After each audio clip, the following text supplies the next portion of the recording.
अच्छा जी, हमने previous video में डिस्कस किया उसके बारे में, लिवर के बाइल जूस के बारे में। अब हम आते हैं नेक्स्ट उसकी तरफ आते हैं कि पेनक्रियाज क्या काम करता है और पेनक्रियाज कौन कौन सी जूसेस रिलीज़ करता है। तो ये हम सारे फंक्शन उसमें ड्यूडेनम के मतलब जो उसका स्मॉल इंटेस्टाइन का पहला पार्ट है ड्यूडेनम, उसके फंक्शन हम डिस्कस कर रहे हैं। और पेनक्रियाज हमारे पास जो रिलीज़ करता है अपना पेनक्रियाटिक जूस। तो पेनक्रियाज जो होता है दे रिलीज़ पेनक्रियाटिक जूस। अच्छा,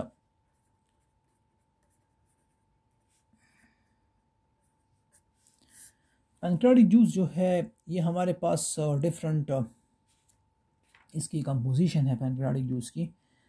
तो ये जो पेनक्रियाटिक जूस है ये कहाँ से रिलीज़ होता है? देखिए, पेनक्रियाज जो होता है इसमें specialise type of exocrine cells है, एक्सोक्राइन टिश्यूज़ है, उनको कहते हैं एसिनर सेल्स। एसिनर सेल्स जो है या ये वो सेल्स है which are called as exocrine tissue.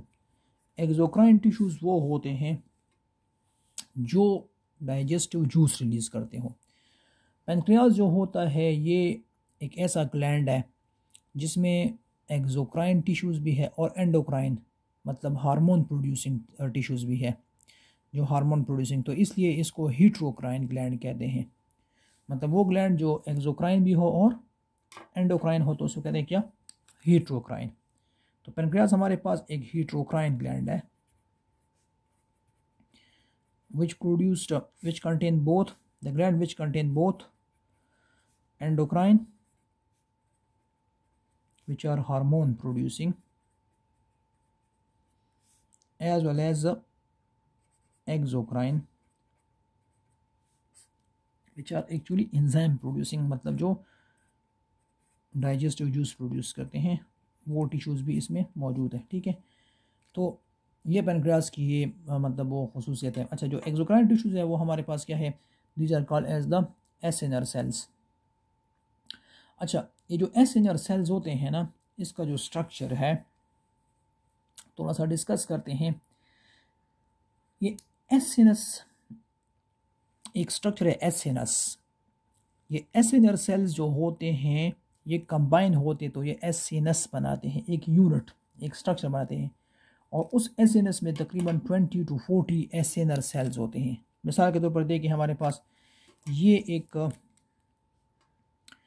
For example हमारे पास ये एक स्ट्रक्चर है,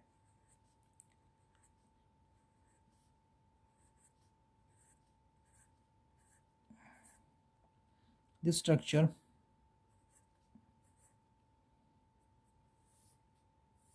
एक यूनिट, ये एक यूनिट है। This whole unit is actually called as a acinus, इसको एसिनस कहते हैं। ये जो एक एसिनस है इसमें ये जो एक एक यूनिट, एक एक सेल है, this one cell, this is called as a acinar cell, इसको एसिनर सेल्स कहते हैं। ठीक है, ये अच्छा, ये जो एसिनर सेल्स है, अब ये जो अगर हम इसको ऑब्जर्व कर लें तो इस एसिनर सेल्स के बिल्कुल सेंटर में, मतलब ये एसिनर सेल तकरीबन 20 to 40, जिस तरह मैंने अभी बताया, ये 20 to 40 सेल्स कंबाइन होते हैं तो ये एक एसिनस बनाते हैं। 20 to 40 सेल्स, इस एक एसिनस में कितने होते हैं? 20 to 40 सेल्स होते हैं, ये कंबाइन तो एक एसिनस बनाते हैं। इस एसिनस के नीचे जो है, इसके दरमियान में इस तरह एक और टाइप ऑफ सेल्स है। These cells is actually called as a centroacinar cells, centroacinar cells ये। और ये जो centroacinar cells है ये मतलब ये जो एसिनर सेल और इससे एक डक्ट निकलता है, this duct, this small duct from one acinus, ये जो है ये भी सेलुलर है, मतलब ये भी सेल से बना होता है। This duct is called as a intercalated duct. Intercalated duct, ये जो मतलब एक एसएनएस का पूरा जो डक्ट है उसको कहते हैं इंटरकैलेटेड डक्ट, उसको कहते हैं। अच्छा, ये जो इंटरकैलेटेड डक्ट है, ये अब फॉर एग्जांपल एक दूसरा एसएनएस है, for example this another SNS,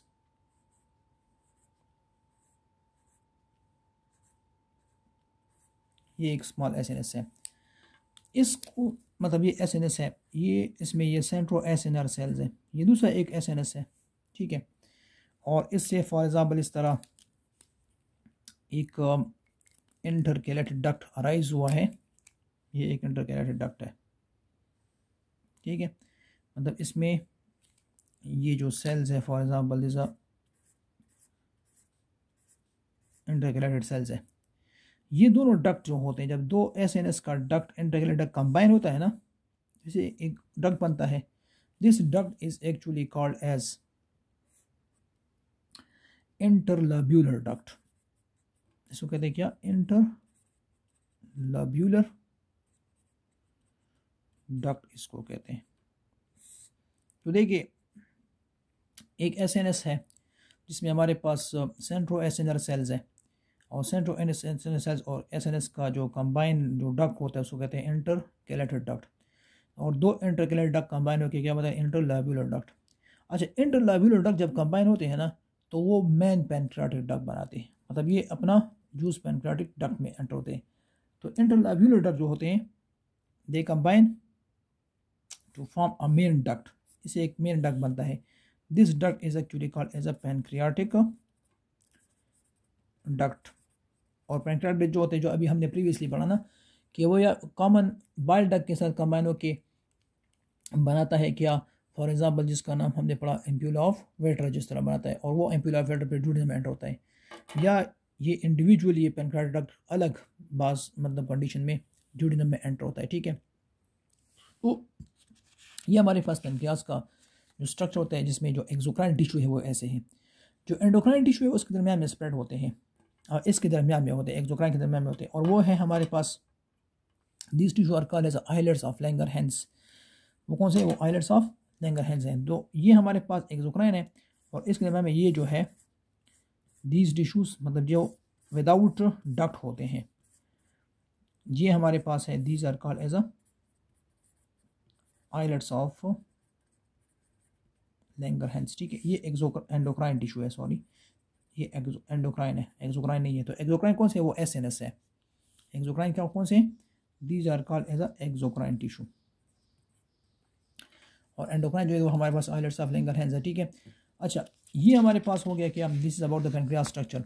अच्छा, ये जो एसएनआर सेल्स है, what is the function of this acinus cells? ये हमारे पास जो एसएनआर सेल्स होते हैं या एसएनएस जो है ये क्या करते हैं? They are responsible for adding digestive juice in pancreatic juice. मतलब ये जो एसएनआर सेल्स है, इसका ये काम होता है ना कि ये हमारे पास पैनक्रियाटिक जूस का जो एंजाइम्स पोर्शन है ना, मतलब जितने भी एंजाइम पैनक्रियाटिक जूस में होते हैं वो ये उसके साथ ऐड करता है।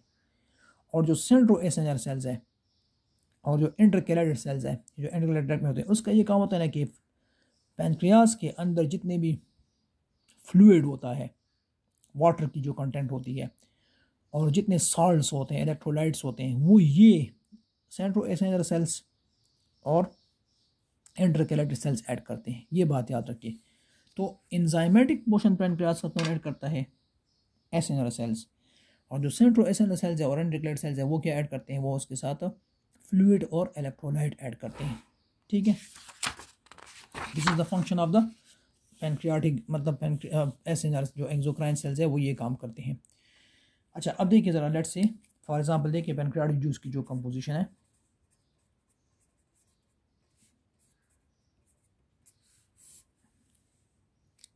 The function of pancreatic juice, मतलब जो इस मतलब कंपोजिशन है और उसके फंक्शन। तो इसके साथ एंजाइम जो होते हैं enzyme, they are added by acinar cells, while the fluid and electrolyte portion या fluid और electrolyte जो है they are added by centroacinar cells and जो इंटरकेलेटेड सेल्स है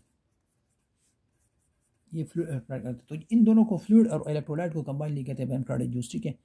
अच्छा, अब इसकी जो पैनक्रियास की कंपोजिशन है, मिसाल के तौर पर मतलब इसमें एंजाइम्स होते हैं, लाइक इसका शेप जो होता है पैनक्रियास का, इसका पूरा शेप तो हमने ड्रा नहीं किया, वो तो हमने उसकी एनाटॉमी ड्रा की थी।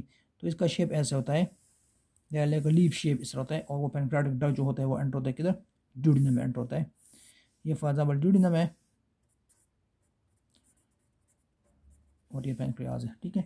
तो पैनक्रियाज जो होता है इसमें ये जो पहला वाला पार्ट है, फॉर एग्जांपल जो ड्यूडेनम में एंटर होता है, ठीक है।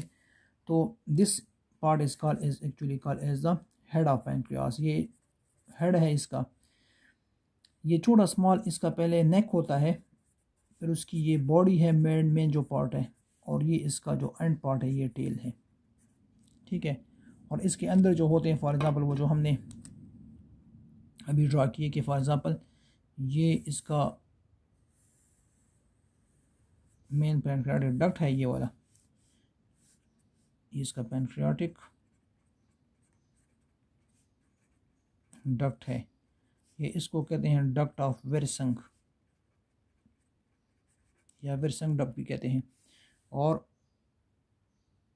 इस तरह हमने अभी पढ़ा, ये जो पोर्शन है, ये जो स्मॉल यूनिट्स है इस तरह, इसकी हमने एनॉट में अभी पढ़ी, इंटरनल स्ट्रक्चर हमने पढ़ा। ये जो स्ट्रक्चर है this is actually called as a acinus, ये एसएनएस है, ठीक है। और ये भी ड्यूडेनम में एंटर होता है, ठीक है। ये इसका एक्सोक्राइन पोर्शन ये वाला, और दरमियान में इसमें क्या होते हैं, ये दरमियान में इसमें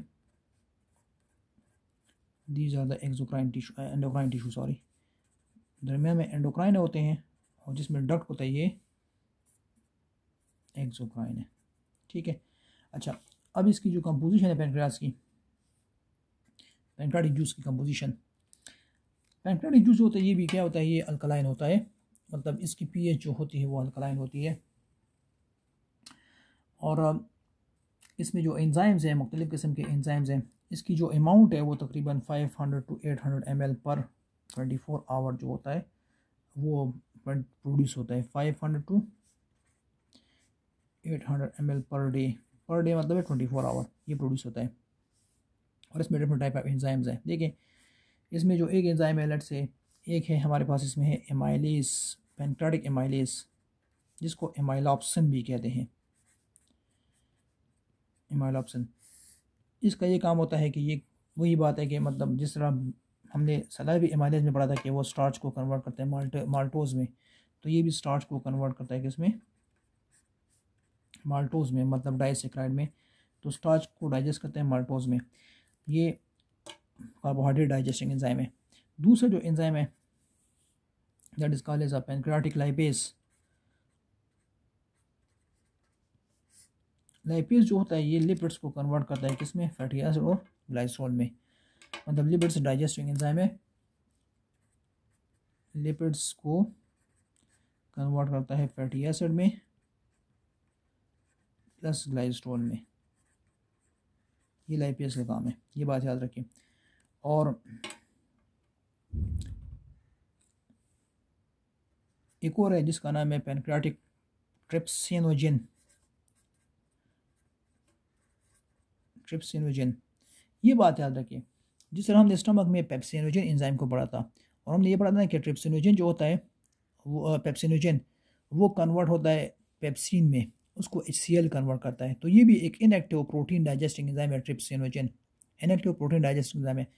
इसको भी एक्टिव ट्रिप्सिन में कन्वर्ट करना पड़ता है पहले, और इसको कन्वर्ट करता है एक एंजाइम जो ड्यूडेनल के वॉल रिलीज करता है, मतलब एक एंजाइम है जो ड्यूडेनल वॉल रिलीज करता है, उस एंजाइम का नाम है एंटीरोकाइनेज एंजाइम। इसको एक एंजाइम है जिसका नाम है ड्यूडेनल वॉल रिलीज करता है, उसका नाम है एंटीरो काइनेज एंजाइम।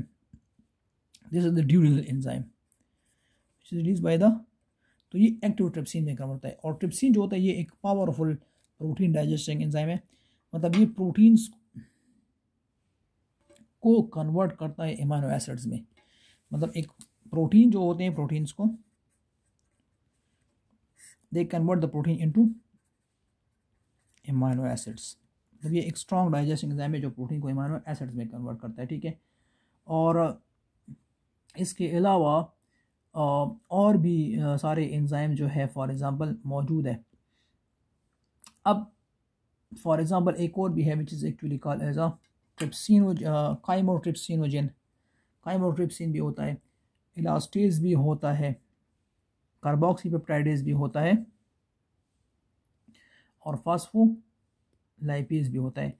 मतलब ये कुछ एंजाइम्स हैं, उसकी और हम डिस्कस करते हैं। और other enzymes present in the pancreatic juice. Chymotrypsin ये भी प्रोटीन डाइजेस्टिंग एंजाइम्स है, प्रोटीन को डाइजेस्ट करता है। इस तरह इलास्टेज है, इलास्टिन एक ऐसा एंजाइम है जो डाइजेस्ट करता है इलास्टिन प्रोटीन को। इलास्टिन जो होता है ये हमारे बॉडी में एक प्रोटीन है जिसका नाम है कोलेजन प्रोटीन। कोलेजन का कंपोनेंट इलास्टिन होता है। ये कोलेजन प्रोटीन जो होते हैं उसको क्या करते हैं, उसको डाइजेस्ट करते हैं, उसमें इलास्टिन करता है। तो they digest the elastin of collagen. और फास्फोलाइपेज, इसमें फास्फोलाइपेज भी होता है जो फास्फोलिपिड्स को डाइजेस्ट करते हैं, मतलब फास्फोलिपिड को कन्वर्ट करते हैं फैटी एसिड ग्लाइकोल में। तो फास्फोलाइपेज मतलब they are responsible to convert the phospholipid, जो फास्फोलिपिड्स होते हैं। फास्फोलिपिड आपको पता है कि वो सेल मेम्ब्रेन का जो फास्फोलिपिड्स होते हैं उसको भी फॉर एग्जांपल फैटी एसिड और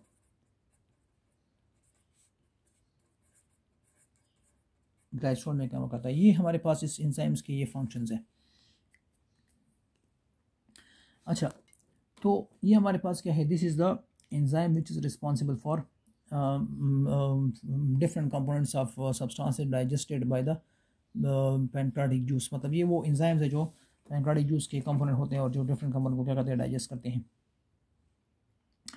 अच्छा, तो ये हमारे पास एंजाइम्स डिफरेंट किसके होके, पैंक्रियाटिक जूस और उसके लिवर के। तो ये दोनों कंपोनेंट जो होते हैं वो लिवर और पैंक्रियाज ड्यूडेनम में रिलीज़ करते हैं और उसके अंदर जो मतलब जो एसिडिक काइम के अंदर जितने भी कंपोनेंट्स होते हैं फॉर एग्जांपल उसको मैक्सिममली क्या करते हैं, डाइजेस्ट कर लेते हैं।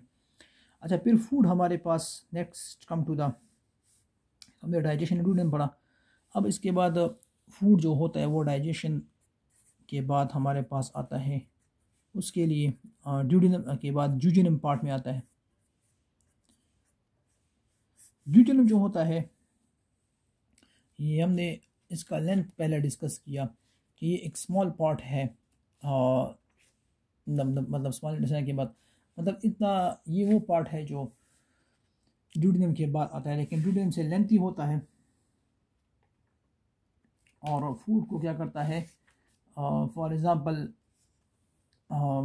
जो डाइजेशन होती है तकरीबन उसकी डाइजेशन को कर लेता है, यहाँ फाइनलाइज कर लेता है। मतलब तकरीबन डाइजेशन यहाँ कंप्लीट हो जाती है, फूड की कंप्लीट डाइजेशन हो जाती है। जितना भी कॉम्प्लेक्स फूड था वो कंप्लीटली क्या होता है, डाइजेस्ट हो जाता है, ठीक है। तो पैंक्रियाटिक एंजाइम यहाँ भी क्या करते हैं, यहाँ डाइजेशन को कंटिन्यू करते हैं। तो this is the part where the food digestion is finalised, ठीक है। अच्छा, बाज़ कंडीशन में ऐसा भी करते हैं कि जूजेनम को क्या करते हैं, बाज़ कंडीशन में गैस्ट्रिक बाईपास एक सर्जरी होती है, ऑपरेशन होता है जिसमें जूजेनम को बाईपास करके फॉर एग्ज़ाम्पल जो स्टमक का जो पार्ट होता है वो डायरेक्टली जूजेनम के साथ क्या करते हैं, कनेक्ट करते हैं ताकि उसकी कैलोरी इनटेक जो है वो कम कर सके। तो जूजेनम बाईपास सर्जरी भी परफॉर्म करते हैं ड्यूजेनम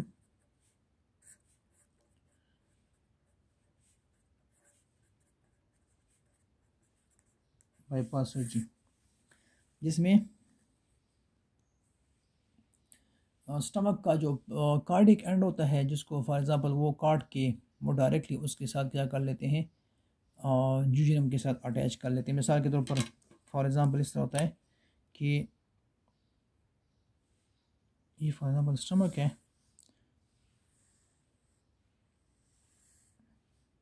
और ये हमारे पास ड्यूजेनम है, तो ड्यूजेनम ये स्टार्ट होता है।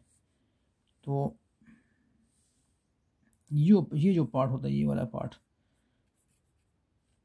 यहाँ से काटते हैं इस जगह से, और जो कार्डिक एंड है, जिस हमने पढ़ा था उसके बारे में, और इसको डायरेक्टली उसके साथ कनेक्ट कर लेते हैं। किसके साथ? इस एरिया के साथ, ड्यूजेनम के साथ। ये जो एरिया है इसको इस तरह कनेक्ट करते हैं। ये जो स्टमक या इसको गैस्ट्रिक बाईपास सर्जरी भी कहते हैं, ताकि फूड की जो डायरेक्ट एंट्री हो वो कहाँ हो, मतलब फूड इस तरह एंटर हो जाए, किधर? इस ड्यूजेनम पार्ट में। तो इसमें एंटर हो जाए ताकि ये इसको फूड कैलोरी इंटेक कम कर सके। लेकिन इस सर्जरी से बाज़ दफ़ा कॉम्प्लिकेशन भी हो जाती थी, मतलब ये अब नहीं करते क्योंकि इसमें वेट जो होता है वो बहुत ज़्यादा कम हो जाता है बहुत कैलोरी इंटेक की वजह से, तो इसलिए कुछ कॉम्प्लिकेशंस भी पैदा हो जाती है, तो इसलिए इसको अवॉइड करते हैं। और फिर हमारे पास फूड जो होता है ना,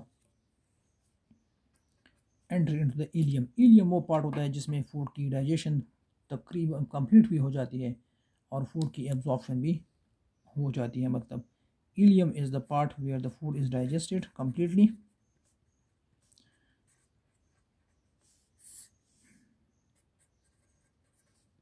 Food is digested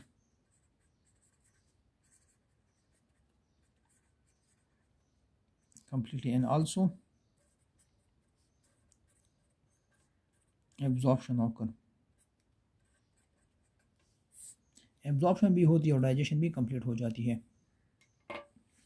अच्छा, इलियम जो होते हैं, इलियम के अंदर इसका जो इसमें इलियम के अंदर भी फोल्डिंग होती है और उन फोल्डिंग को भी रोगी कहते हैं, जिस तरह हमने उसमें भी पढ़ा था, लाइक हमने स्टमक में भी डिस्कस किया था।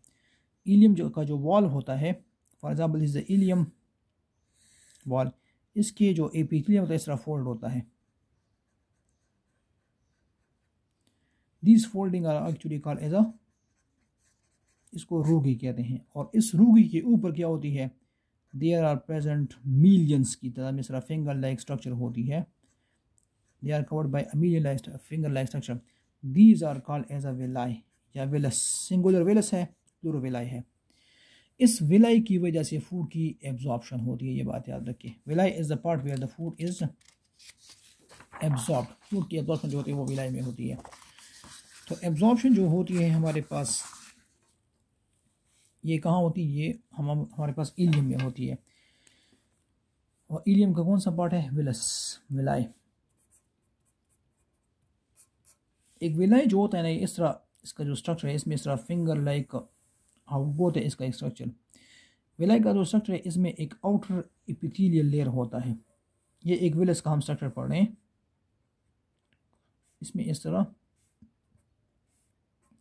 एक आउटर एपिथेलियल लेयर है,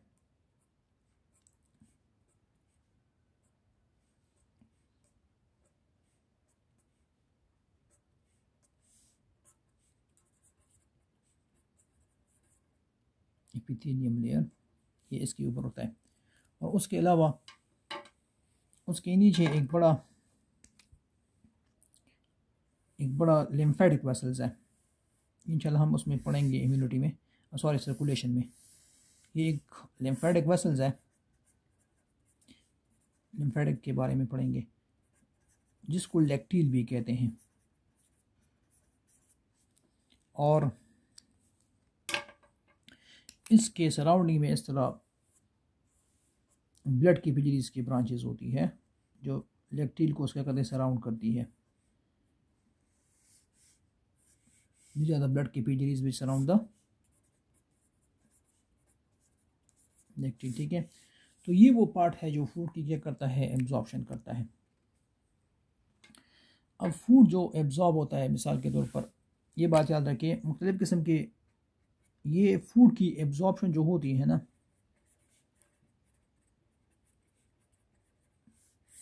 फॉर एग्ज़ाम्पल ये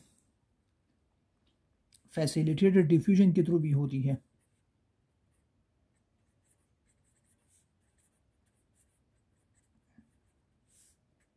ठीक है, ये बाय सिंपल डिफ्यूजन के थ्रू भी होती है, और ये एक्टिवली ट्रांसपोर्ट के मतलब एक्टिव ट्रांसपोर्ट के थ्रू भी होती है। ठीक है, मतलब फैसिलिटेटेड डिफ्यूजन वो डिफ्यूजन है ना, जब एक सब्सटेंस को एक कैरियर मॉलिक्यूल एक साइड से दूसरी साइड पे क्या करते हैं, ट्रांसफ़र करते हैं, वो फैसिलिटेटेड डिफ्यूजन है।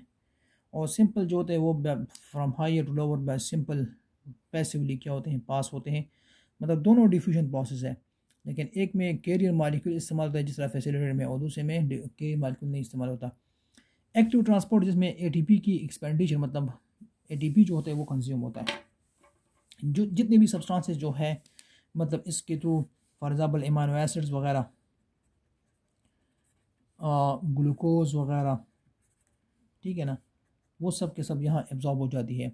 अच्छा, ये बात याद रखें कि हमारे इंटेस्टाइन में इस विलाई के साथ एसोसिएटेड एक ग्लैंड्स होते हैं, मतलब जहाँ ये विलाई ख़त्म होता है ना, इधर इधर ये इधर इधर इसके साथ एक ग्लैंड होते हैं, एक स्ट्रक्चर होता है इस विलस के साथ। उस ग्लैंड को एक्चुअली कहते हैं क्रिप्ट्स ऑफ लेबर खून। ये इंटेस्टाइनल ग्लैंड्स है, ये बात याद रखें। हमारे इंटेस्टाइन में विलाई के साथ इंटेस्टाइनल ग्लैंड है जिसको कहते हैं क्रिप्ट्स ऑफ लेबर खून। ये हमारे विलाई के साथ एसोसिएटेड क्रिप्ट्स ऑफ लेबर खून, क्रिप्ट्स ऑफ लेबर खून। इन ग्लैंड्स का ये काम होता है कि दे प्रोड्यूस इंटेस्टाइनल जूस, जो क्या करते हैं, डाइजेशन प्रोसेस को कंप्लीट कर लेते हैं। मतलब जितना भी डाइजेस्टिव प्रोसेस है वो कंप्लीट करते हैं, क्योंकि इंटेस्टाइनल जूस जो होता है ये भी अल्कलाइन होता है, और उसके साथ इसकी जो कंपोजिशन है इसमें डिफरेंट एंजाइम्स हैं। लाइक इसमें एरेप्सिन एक एंजाइम है इंटेस्टाइनल जूस में, जो प्रोटीन को डाइजेस्ट करता है। मतलब जो प्रोटीन है उसको पेप्टाइड में कन्वर्ट करता है, बल्कि डाईपेप्टाइड में, जो पेप्टाइड है उसको डाईपेप्टाइड में कन्वर्ट करता है, पेप्टाइड को डाईपेप्टाइड में कन्वर्ट करता है। इस तरह सॉरी, बल्कि ये एक्चुअली डाईपेप्टाइड को एमाइनो एसिड में कन्वर्ट करता है, डाईपेप्टाइड को एमाइनो एसिड में कन्वर्ट करता है एरेप्सिन। इसके अलावा इसमें एरेप्सिन के अलावा इसमें और भी एंजाइम है, लाइक लैक्टेज है, माल्टेज है, लाइपेज है, ठीक है, सक्रेज है, ठीक है। तो ये एंजाइम जो होते हैं, मतलब जितने भी, मतलब लैक्टेज लैक्टोज शुगर को कन्वर्ट करता है लैक्टोज और ग्लूकोज में, माल्टेज माल्टोज को कन्वर्ट करते हैं उसमें ग्लूकोज में, लाइपेज लिपिड्स मतलब लिपिड्स को डाइजेस्ट कर लेता है, और सक्रेज जो होता है वो सुक्रोज को डाइजेस्ट कर लेता है। तो सारे कंपोनेंट जो होते हैं वो डाइजेस्ट हो जाते हैं, और फिर उसके बाद यहाँ मतलब विलाई में इसकी क्या होती है, एब्जॉर्प्शन होती है। तो फूड कम्प्लीटली एब्जॉर्ब भी हो जाता है और डाइजेस्ट भी हो जाता है। उसके बाद फिर जो फूड एब्जॉर्ब नहीं होता वो फिर लार्ज इंटेस्टाइन में क्या होता है, वो एंटर होता है। तो लार्ज इंटेस्टाइन की वीडियो पे मैं आपको नेक्स्ट वीडियो में डिस्कस करूँगा।